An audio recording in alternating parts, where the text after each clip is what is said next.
말씀입니다. 누가복음 17장 11절로 9절까지 말씀 한 절씩 독해서 제가 1절 읽습니다. 예수께서 예루살렘으로 가실 때에 사마리아와 갈릴리 사이로 지나가시다가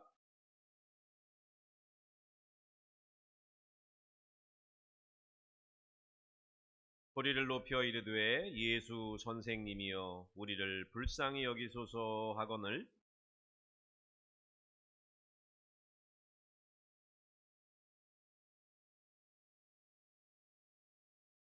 그중의 한 사람이 자기가 낳은 것을 보고 큰 소리로 하나님께 영광을 돌리며 돌아와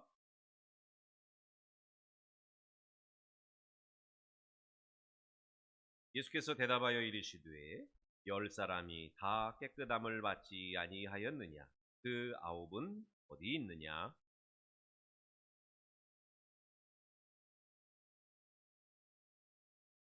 함께 그에게 이르시되 일어나 가라 내 믿음이 너를 구원하였느니라 하시더라. 아멘. 기도하고 말씀 듣겠습니다. 좋으신 하나님, 오늘도 저희들에게 하늘의 말씀을 들려주시기를 원합니다. 저희들의 영혼의 마음 문 열어주시고 하나님 들을 수 있는 들을 귀를 주셔서 하나님 주시는 말씀이 아멘으로 화답하게 하시고 전하는 종의 부족한 모습은 감추시고 하나님의 높고 크신 귀하신 말씀의 능력만이 드러나는 복된 시간 되게 하여 주옵소서. 예수 그리스도 이름으로 기도합니다. 아멘. 오늘은 맥주 감사절입니다. 맥주 감사절. 7월 첫째 주일이기도 하고 또 맥주 감사 주일이기도 합니다. 2026년도가 절반이 지나가고 절반이 남았습니다. 맥주 감사절이라는 말은 말뜻으로는 보리수확, 보리를 걷어서 뭐 소맥을 보리라고 하고 대맥을 밀가루라고 하고 뭐 그러는데 하여튼 바뀌었나? 예. 그래서 보리를 거둬들이는 일들을 통해서 하나님께 감사하는 그런 날이라고 할 수 있는데 추수감사절 앞에 있는 그런 감사절기입니다. 사실 재배하는 작물별로 따로따로 정해가지고 뭐 보리 수확했으니 맥주 감사, 백미 수확했으니 백미 감사, 또 뭐 과일들 뭐 사과나 배 수확했으니 과일 감사, 또 뭐 소나 돼지나 이런 것들이 새끼 많이 닿았다고 뭐 번성 감사 이렇게 뭐 감사 그 절기마다 이렇게 정해놓고 감사절기를 지키고 이렇게 하지는 않습니다. 그 뭐 농촌이나 도시나 마찬가지인데 그러니까 맥주 감사 그러면 뭐 맥주 감사도 있고 뭐 과일 감사도 있고 뭐 가축 감사도 있고 뭐 건축 감사도 있고 뭐 이런 건가 이렇게 생각할 일은 아니고 어색한 절기일 수 있습니다. 그래서 경우에 따라서는 헌금 한 번 더 거두려고 하는 그런 절기로 오해받을 수도 있어서 조심스러운 그런 말씀을 오늘 드립니다. 헌금하라는 말씀으로 듣지 마시고 우리 마음에 새길 말씀이 있습니다. 그래서 오늘은 이 맥주절의 유래에 대해서 짧은 설명을 드리고 설교 말씀을 드리겠습니다. 그래서 이스라엘이 절기를 지키는 게 3대 명절이 있어요. 우리나라 설이랑 추석 같은 그런 우리는 양대 명절을 지키는데 이스라엘은 3대 명절을 지킵니다. 첫 번째 명절이 6월절이에요. 6월절.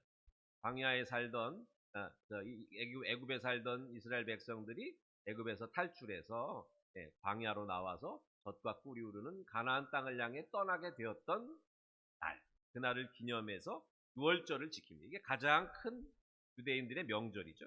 그다음에 두 번째가 초실절이고 세 번째가 수장절이에요. 초실절이 우리가 말하는 맥주절입니다. 맥주절. 그래서 세 번째가 수장절이라고 그러는데 이게 추수감사절이고 초실절은 처음 거둔 열매.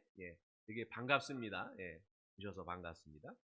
처음 거둔 그 수확의 그 소산물을 가지고 이제 하나님께 감사하는 그런 절기입니다. 그래서 초실절이라고도 하기도 하고 칠칠절이라기도 하기도 하고 또 오순절이라고도 합니다.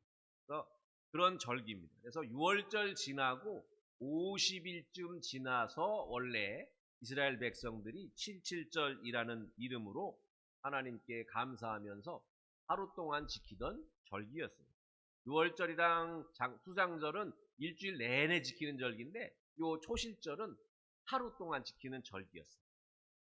우리말 성경으로 번역되면서 이게 맥추감사절이라는 말로 이제 굳어졌어요. 영어로는 여기 보시면 나와 있지만 피스트 오브 하비스트래. 그냥 추수절이에요. 추수절. 그러니까 서양에서는 맥추감사절을 지키지 않아요. 예, 그냥 추수감사절로 다 통합해서 지키는데 한국에만 7월 첫째 주에 이 맥추절을 지켜요. 왜 그럴까요? 우리 교회, 한국 교회만의 독특한 감사절기예요. 왜 그럴까요?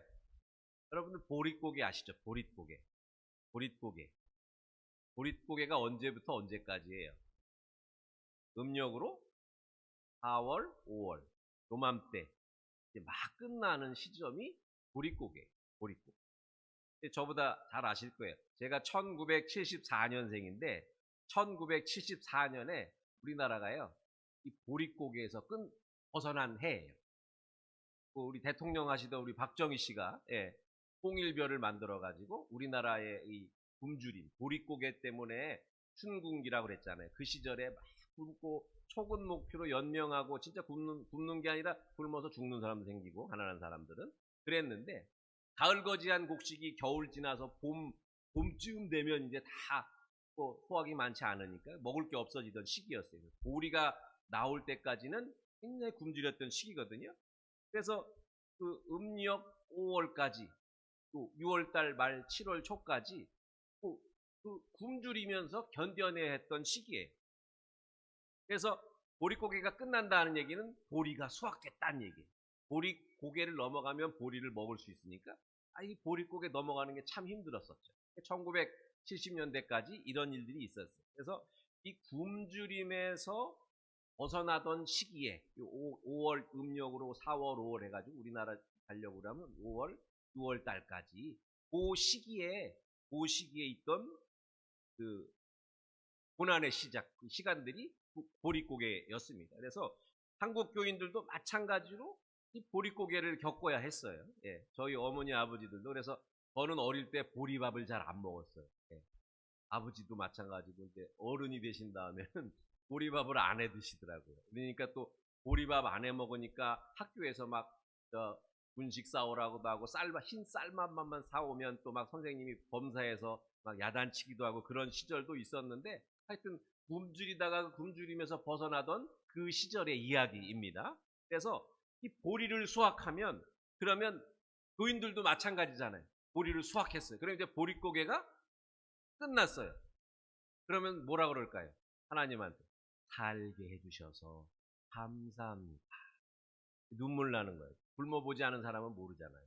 살게 해주셔서 감사합니다. 그게 7월 첫째 주에 그래가지고 이걸 우리가 맥추감사절이라고 한국 교회에만 있는 감사의 절기입니다.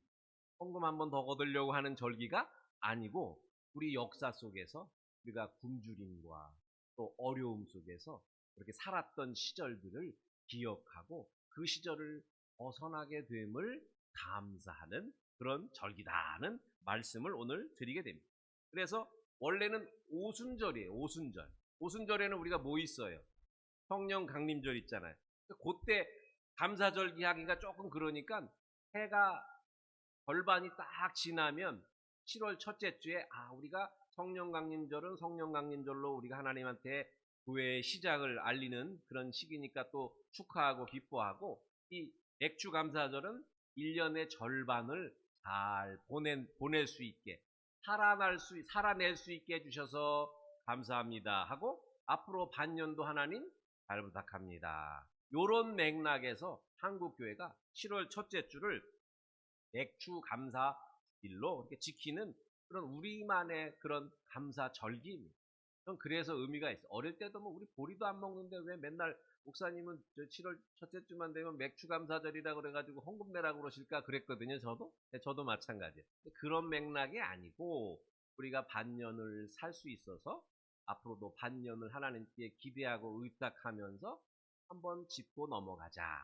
그래서 감사하는 절기다 하는 그런 내용을 아셨으면 좋겠습니다. 그래서 눈물의 감사 예배를 드리던 것이 한국교회의 맥주 감사절이 되었다. 한 해의 첫 수확을 반갑고 또 기쁜 마음으로 하나님께 예배드리면서 기뻐했던 우리 신앙의 선배들의 그런 눈물겨운 역사가 담겨 있는 절기다. 이렇게 알아두시면 좋겠습니다.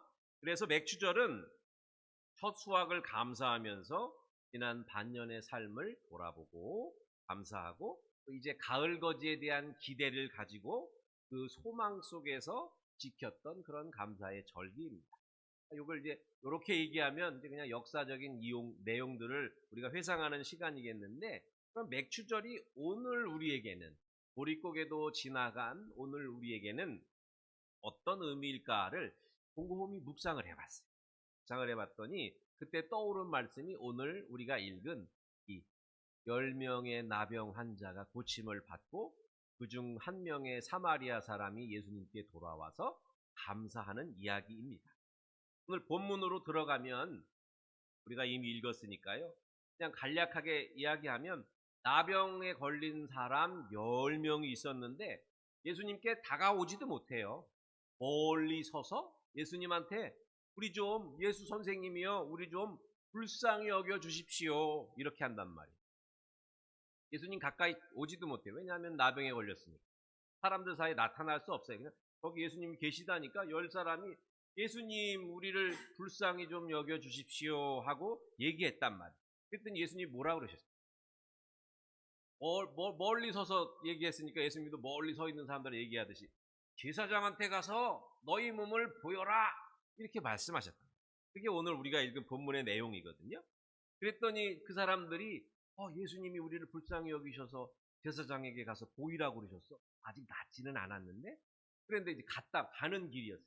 각자 가는 길이었는데 가다가 보니까 나았어요. 그러니까 기뻐가지고 각기 갈 길로 갔던 거예요. 제사장한테 보이고 다시 돌아온 사람은 9명 중에 한 사람밖에 없었어요. 그러고 나서 예수님이 물어보잖아요. 9은 어디 갔느냐? 예수님은 가서 제사장한테 보이시오라고 말하시고 나을 걸 아셨죠. 네. 다 깨끗함 받은 것도 아셨죠. 근데 한 사람만 돌아왔기 때문에 예수님이 물으셔요. 9은 어디 갔느냐? 어디 있느냐? 한 사람이 자기가 나은 걸 보고 돌아와서 예수님 발 아래 엎드려서 감사였습니다. 그리고 예수님이 마지막 절에 뭐라 그랬어요? 17절, 19절에 내 믿음이 너를 구원하였느니라. 이게 오늘 이야기의 틀입니다. 오늘 제가 설교 제목을 한 사마리아인의 감사라고 정했습니다. 사마리아 사람이 감사한 것은 알겠는데 그럼 어떤 감사를 한 걸까? 그리고 그것은 어떤 것이길래 예수님께서 마지막에 내 믿음이 구원을 받았다라고 말씀하시는 걸까에 대해서 곰곰이 묵상해 봤습니다. 흔히 우리가 이제 감사하는 내용들이 있는데 오늘 우리가 길가에 장미꽃도 감사하는 그런 노래도 앞에서 불렀는데, 저는 그래 뭐 3가지 차원의 감사가 있다. 만약에 해주시면 감사하겠습니다 하고 감사하는 것도 있고, 뭐 해주시면 감사하겠다, 뭐 이렇게 뭘 해주셔서 감사합니다 이렇게 드리는 감사도 있고, 무조건적으로 이제 일단 감사하고 뭐 이런 내용들을 우리가 이제 알 수가 있는데, 감사에는 그런 사실은 조건들을 따지지 않죠. 감사하면 어떻게 합니까? 일단 그냥 감사하는 거예요. 거기에 뭐 하나님이 뭐 해주시면 그래서 미리 감사합니다 이런 거는 없어요. 하나님이 우리의 모든 삶을 이끌어 가시고 주관하신다고 하는 그런 믿음으로 우리는 따지지 않고 감사해야 하는 줄로 믿습니다.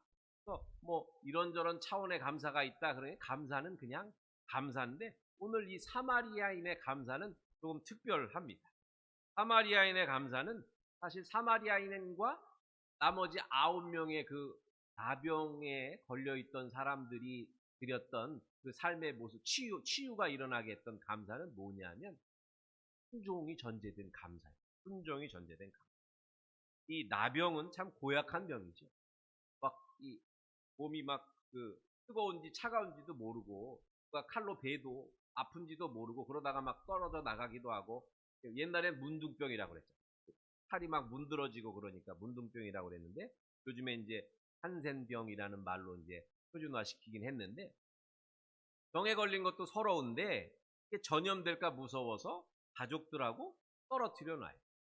배너라는 영화에서도 보면 배너의 어머니와 여동생이 그 병에 걸려가지고 동굴 속에 가서 숨어 살잖아요. 그런 것처럼 가족들과 떨어지고 또 사회에서도 격리되도록 만들어요. 그래서 이 나병 환자 10사람이 예수님한테 찾아와서 고쳐달라고 불쌍히 여겨달라고 그런 게 아니라 오늘 성경도 분명히 말해요. 멀리 서서 그를 불쌍히 여겨달라고 말하거든요.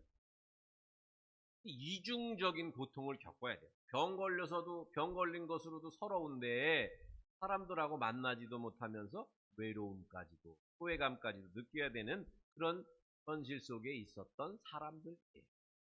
근데 그 사람들이 예수님의 은혜로 말미암아서 고침을 받게 되는데 그 사람들 모두 예수님 말씀대로 순종했다는 그런 전제가 들어있어요.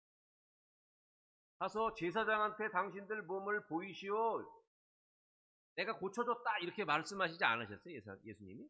제사장한테 너희 몸을 보이시오. 보여라. 이렇게 말씀하셨어요. 그랬더니 가는 길에, 어느 순간 나왔는지 알 수 없는데 가는 길에 보니까 제사장을 만나기 전에 이미 자기들 몸이 깨끗해졌어요. 제사장들한테 갔겠죠. 왜냐하면 제사장이 이 사람 나았어, 완치됐어 라고 해야 다시 가족들에게 돌아갈 수 있었기 때문입니다.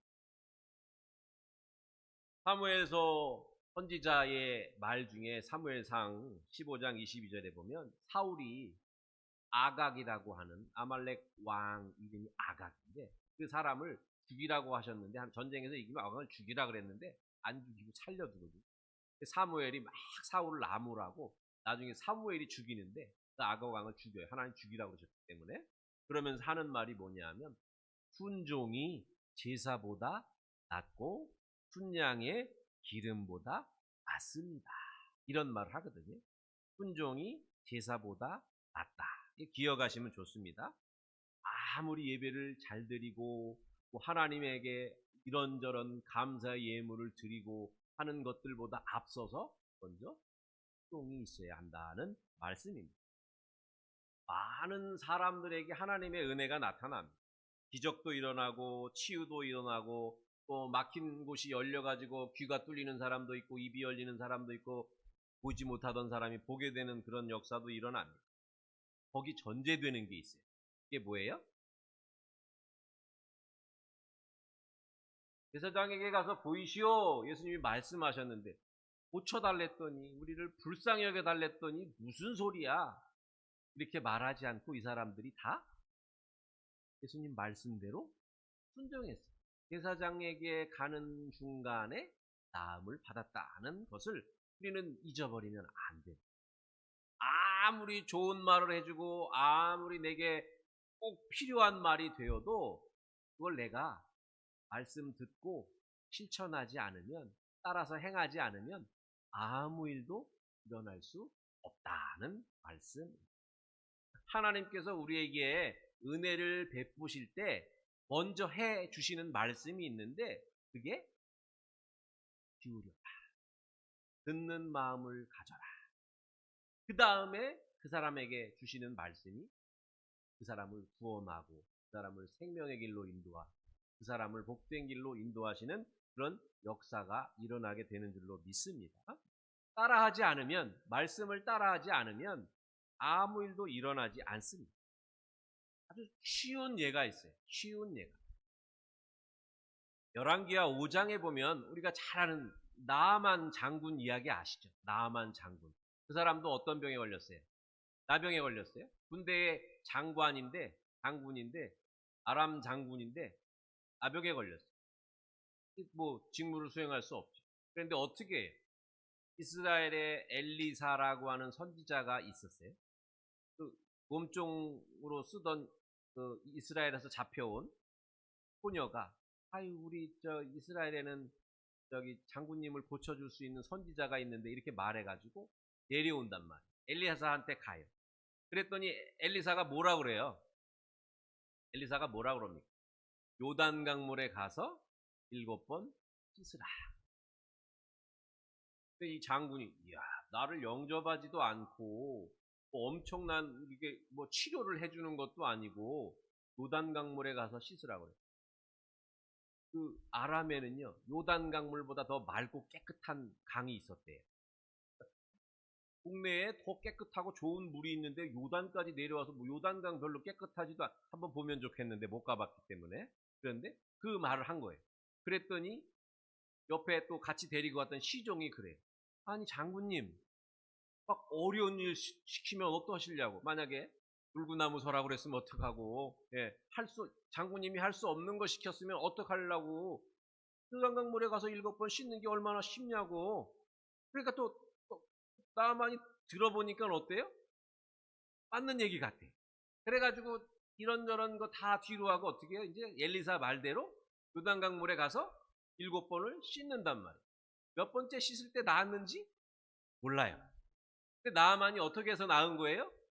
엘리사가 요단강물에 가서 7번 그 말에 순종했기 때문에 나아만이 나음을 얻었다는 말씀입니다. 여기서도 중요한 게 순종. 아무리 좋은 말을 해줘도 그 말씀을 실천하지 않으면 소용이 없습니다. 이스라엘 백성이요, 광야를 지날 때 하나님이 낮에는 구름 기둥으로, 밤에는 불 기둥으로 인도해 주셨어요. 하나님이 멈추라, 가라 하는 것을 어떻게 알려주셨어요? 구름 기둥이 멈추면 이스라엘 백성도 거기다가 장막을 치고, 불 기둥이 멈추면 이스라엘 백성도 거기다가 장막을 치고, 그렇게 했던 것을 우리는 알고 있습니다. 가라면 가고 멈추라고 하면 멈추셨던 거예요. 순종하지 않았다면 아마 광야를 지나지 못했을, 살아남지도 못했을. 그런데 순종했기 때문에 이스라엘이 광야를 지나고 젖과 꿀이 흐르는 가나안 땅에 들어갈 수 있게 되었습니다. 여러분도 순종하는 신앙생활 하시기 바랍니다. 그래야 우리한테 감사할 일들이 찾아오는 줄로 믿습니다. 두 번째는 사마리아인의 감사는 자기를 돌아보는 감사였다. 자기를 돌아보는 감사. 요즘에 월드컵이 막 미국에서, 멕시코에서, 캐나다에서 막 한창이죠. 우리나라 32강 탈락했다고 막 이제 감독이랑 그 감독을 이제 막 욕하고 막 비판하고 잘못했다 그러고 이제 막 그 사람 선임 될 때 2년 전에 일부터 막 해가지고 막 비판하는데, 그런 거는 축구인들이 알아서 하라 그러시고 우리는 뭐 해야 돼요? 축구만 재밌게 보면 돼요. 근데 그 축구에 뭐가 있어요? 축구에는 전반전, 후반전, 그 중간에 하프타임이 있어요. 15분의 하프타임이 있어요. 일단 전반전 뛰고 난 다음에 선수들이 다 운동장에 뛰다가 선수들이 다 어떻게 돼요? 라커룸으로 들어가서, 야, 우리 45분 동안 열심히 뛰었는데 잘 돼, 안 돼? 이거 잘 됐어, 안 됐어? 계획했던 거 됐어, 안 됐어? 이러면서 이제 막 의논을 한단 말이에요. 쟤들이 우리가 했던 것보다 조금 더 잘하는 것 같아. 조금 더 열심히 해야 될 것 같아. 우리가 생각했던 게 잘 먹히는 것 같아. 쟤들이 조금 우리가 생각했던 것보다 약한 것 같아. 이러면서 서로 막 그동안 45분 동안 있었던 그 자기들의 그 땀 흘려서 뛰어다녔던 거 가지고 막 이런저런 얘기를 한단 말이에요. 그게 뭐예요? 돌아보는 거. 왜 돌아봐요? 끝났으면 안 돌아볼 텐데. 후반전이 남아있어요. 그러니까 돌아보면서 어떻게 해요? 후반전을 생각하는 거예요. 그러면서 우리가 이거 45분 동안 앞으로 어떻게 했는지 좀 해가지고 남은 45분은 잘해보자. 이렇게 말하는 게 이게 하프타임이라는 시간. 15분 동안 그렇게 하거든요. 요즘에는 또 요번 월드컵에는 22분쯤에 3분짜리 그 어려운 말인데 죄송한데 하이드레이션 브레이크라고 있어요.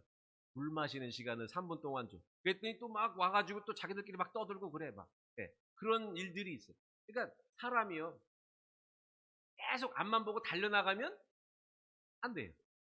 어떻게 해요? 잠시 멈추면서 호흡도 고르고 내가 바로 가고 있는지 뒤도 한번 돌아보고 앞에 얼마나 남았는지 살펴보고 내다보는 그런 과정이 반드시 필요하다는 거예요. 대나무가 속이 텅 비었는데 막 올라가잖아요. 얼마나 올라가나요? 한 50m씩 막 올라가잖아요. 그게 올라갈 수 있는 이유가 뭐예요? 속이 비었는데도 왜 안 휘어지고 올라가요? 마디가 있어서 그래요. 마디가. 적당히 마디를 끊고 또 올라가고 마디를 끊고 또 올라가는. 그래서 대나무가 속이 비어 있어도 쭉쭉쭉쭉 하늘 향해 올라갈 수 있는. 여러분도 오늘 우리가 7월 첫째 주인데요. 한번 돌아보세요. 올 한 해를 한번 돌아보시면 좋겠어요. 아, 나는 한 해의 절반을 살았는데, 그것인지 모르겠어요. 감사한지, 아유, 지긋지긋했는지 잘 모르겠어요. 저는 어저께 저녁에 잠자리에 누우면서도 감사. 아침에 일어나면서도 감사. 저는 한 10대 번 이상 감사합니다를 그냥 습관적으로 하는 것 같아요. 어려운 삶의 현실 가운데 우리 교인들도 어렵고 세상 사람들도 어렵고 요즘 젊은이들도 어려운데 그럼에도 불구하고 아유, 이만큼 살 수 있어서 감사합니다. 그렇게 나는 처자식도 없고 뭐 별로 뭐 남보란 듯이 뭐 이뤄놓은 자랑한 것도 없고 뭐 책 한 권 써보지 못했는데 난 명설교도 한번 해본 적이 없는데 그럼에도 불구하고 하나님 내게 이렇게 독립문교회를 주시고 일할 수 있게 해주시고 살아갈 수 있게 해주시고 부모님 은혜로 집도 있게 해주시고 감사합니다. 저는 늘 돌아보면서 감사하거든요. 오늘 이 10명의 나병 환자가 순종하는 일은 다 했어요. 다 했는데 한 사람, 사마리아 사람은 순종을 넘어서 이제 어떻게 했어요? 자기를 돌아본 거예요. 나았네? 나았네? 내가 왜 나았지? 이 나음이 어디서 왔어요? 예수님이 제사장에게 너희 몸을 보이라고 하신 그 말씀을 듣고 따라 했기 때문에 이 사람들이 나았는데 한 명만 돌아온 게 한 사마리아인 이야기예요. 그 사람이요? 감사하는 사람이었다는 거예요. 자기를 돌아보고 감사할 줄 아는 사람. 그 사람이 왜 감사했을까요? 10명이 다 고침을 받았는데 왜 한 명의 사마리아 사람만 감사하러 왔을까? 사람이 간사하죠. 화장실 들어갈 때 마음 다르고 화장실 들어가서 급한 거 해결하고 나왔을 때 마음 달라요. 그래서 화장실 요금은 언제 받아요? 들어갈 때 받아야 돼. 나올 때 받으면 내가 왜? 그럴 수도 있단 말이에요. 들어갈 때 받아야 되는. 사람 마음이 그래요. 급한 일 해결하면 얼굴색 바뀌고 입장이 달라지는 것도 우리가 생각해 볼 수 있어요. 10명이 다 고침을 받았는데 낫기 전에는 다 순종했어요. 낫는다니까 순종했단 말이에요. 그런데 낫고 나니까 어때요? 낫고 나니까 낫게 해주신 분한테 감사하는 마음을 잃어버렸어요. 한 사람만 돌아와서 감사했어요. 그러니까 그 사람은 한 사마리아인은 자기를 돌아보고 감사하는 사람이었던 겁니다. 감사하는 데까지 나아가야 돼. 순종하고 끝나면 안 돼. 순종하면 어떤 일들이 일어나거든요. 놀라운 일들이, 좋은 일들이, 복된 일들이 일어나거든요. 근데 거기서 내가 잘나서 그랬지, 운이 좋아서 그랬지, 그게 아니고 우리 믿는 사람들은 어떻게 해야 돼요? 하나님 감사합니다. 제가 무엇이간데 이렇게 은혜를 베푸셔서 이런 일들이, 이렇게 좋은 일들이 제게 일어나게 해주십니까? 감사하는 사람이 되시기를 바랍니다. 자기 돌아보면서 감사하는 사람이 되시기를 바랍니다. 사마리아 사람들은요, 늘 유대인들한테 무시당했어요. 같은 유대 혈통인데도 사람 취급 못 받았어요. 유대인이 아니에요. 사마리아인이라고 따로 불렀어요. 피가 섞여서 그랬지만. 이 사람들 늘 그랬을 거예요. 야, 우리도 같은 핏줄인데, 우리도 아브라함 후손인데, 우리도 하나님을 믿는데, 우리는 왜 맨날 무시당하고 이렇게 살아야 하는가 생각했을 거예요. 그러니까 이 사마리아 사람은 늘 자기를 돌아보면서 성찰하는 겸손한 사람이 될 수밖에 없었을 것 같아요. 작은 일에도 소홀히 여기지 않고 이전에 그 병 들어가지고 사람 취급 못 받던 사마리아인이 나병이 걸려서 사람 취급 못 받는 중에 더 사람 취급 못 받던 그런 처지를 떠올렸습니다. 그러면서 그런 처지를 다 없애주시고 사람답게 살 수 있도록 고쳐주신 그 하나님께, 예수님께 감사하는 마음이 들었을 거예요. 그러니까 자기가 나은 걸 보고 큰 소리로 하나님께 영광을 돌리면서 돌아온 거예요. 그래서 예수님 발 앞에 엎드려서 감사합니다 라고 얘기했던 것을 다 알 수 있습니다. 여러분들 돌아보시기 바랍니다. 돌아보는 사람이 되어야 해요. 그래야 내 삶을 돌아보고 지나온 날들을 돌아보고 그러면서 하나님께 감사하고 하나님께 영광 돌리면서 영광의 자리까지 나아가는 그런 삶을 사실 수 있기를 바랍니다. 이게 하프타임 같은 거예요. 하프타임. 대나무의 마디 같은 도끼질하면서 나무 자를 때 도끼질하면서 계속 도끼질하는 게 아니라 쉬면서 물도 마시고 날도 갈면서 도끼날 겨리는 것하고 같은 내용. 그러면 하나님께서 우리 칭찬해 주실 줄로 믿습니다. 그리고 세 번째 마지막 사마리아인에게 숨겨있는 이 모습은 감사의 모습에 숨겨있는 것은 뭐냐면 계속되는 삶에 대한 소망이 이 사람한테 있어요. 전반전 끝나고 우리가 돌아보는 이유는 뭐예요? 후반전이 있기 때문이에요. 6달 살고 우리가 감사하는 이유는 뭐예요? 남은 6개월이 또 있기 때문이에요. 물론 내년이 또 오겠지만 6개월을 살고 나면 새해가 오겠지만 그런 거예요. 순종하고 돌아보면서 감사하는 것도 중요하지만 그냥 일단은 그 나은 자리에서 감사합니다 하고 끝날 수도 있었던 거예요. 주님께 굳이 돌아올 필요가 없을 수도 있어요. 나았으니까. 자기 마음대로 원하는 데 살 수도 있었죠. 그런데 이 사람은 어떤 사람이었어요? 하나님께 큰 소리로 영광을 돌리면서 돌아왔다 그랬어요. 나았으면 됐지 굳이 돌아온 이유가 뭘까? 주님은 또 9은 어디 있느냐 물으셨다는 얘기는 뭐냐면 주님의 기대에 부응한 사람은 이 사마리아 사람 한 사람이라는 얘기. 다시 돌아와서 감사하는 게 마땅한 일이고 주님이 원하셨던 바라셨던 일이라는 내용입니다.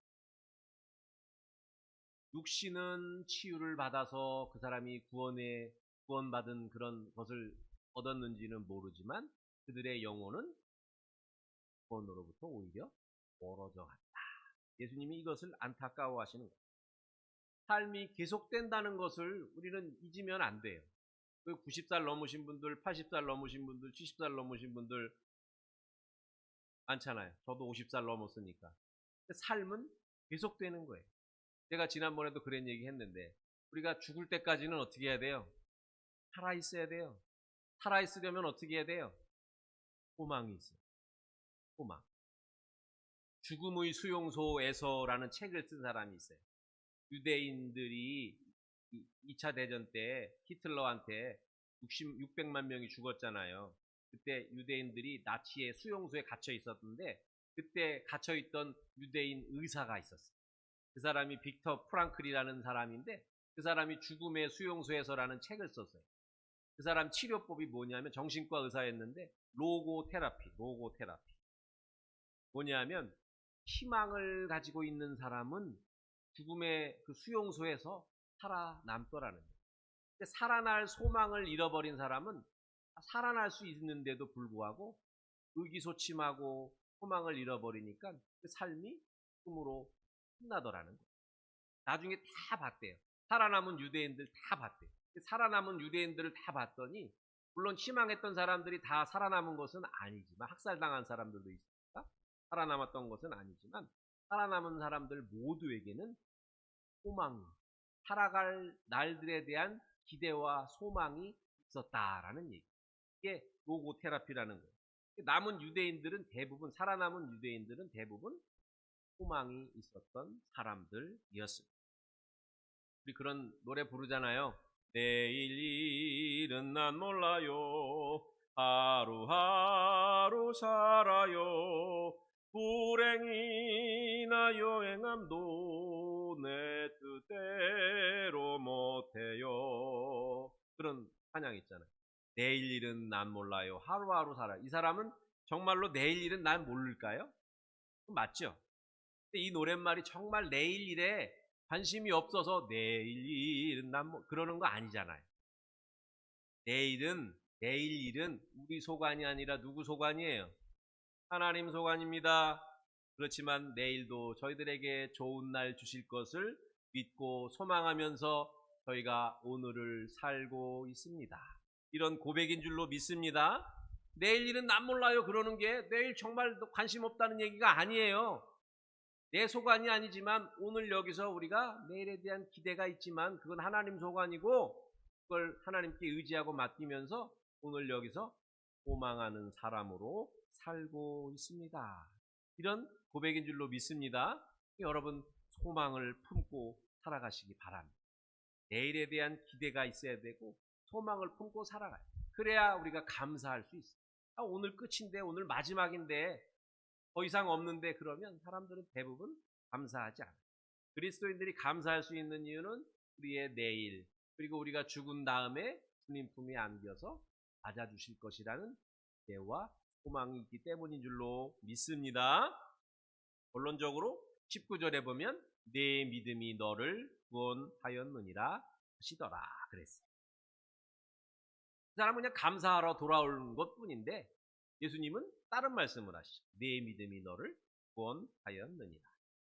감사는요 믿는 자의 호흡이기도 하지만 우리의 믿음, 우리가 가지는 믿음 그 자체를 완성시키는 그런 완벽한 재료예요. 그래서 이 사람이 인생을 완성시키고 우리의 믿음을 완성시키기 위해서는 그 사람에게 감사가 있나 없나만 살펴보면 여러분들에게 이 감사라고 하는 믿음의 재료가 있으시기를 바랍니다. 그러면 우리의 믿음은 완성을 향해 하나님을 향해 한 걸음씩 한 걸음씩 나아갈 수 있습니다. 탈무드에 이런 말이 있대요. 지혜로운 사람은 모든 것을 통해서 배우는 사람이고 강한 사람은 자기를 이기는 사람인데 세상에서 가장 행복한 사람은 감사하는 사람이다.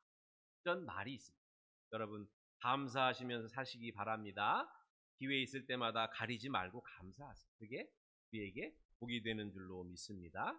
한 해의 절반이 이제 지나갔습니다. 지나올 수 있어서 감사합니다.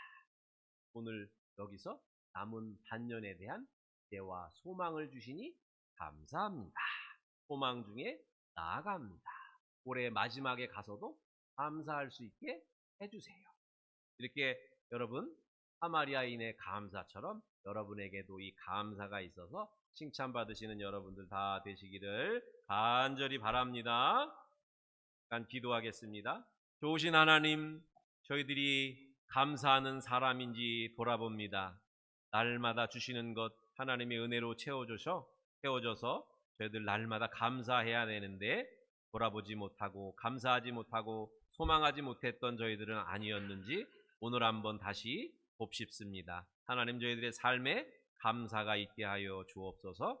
돌아보며 감사하게 하시고 소망하며 감사하게 하시고 주께 나오는 감사의 예배를 드리는 사람으로 살아가게 하여 주옵소서. 예수 그리스도 이름으로 기도합니다. 아멘. 찬송가 138장